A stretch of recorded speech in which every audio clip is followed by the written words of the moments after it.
будет, если Месси вернется в Барселону в FC26?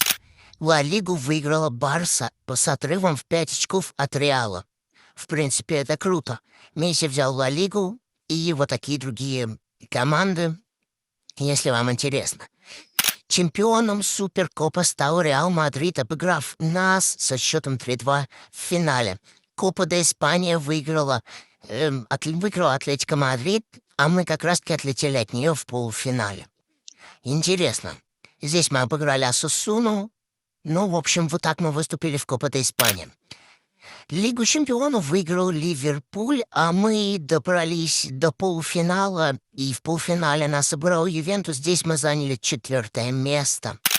А вот такая вот статистика Лионеля Месси в этом сезоне.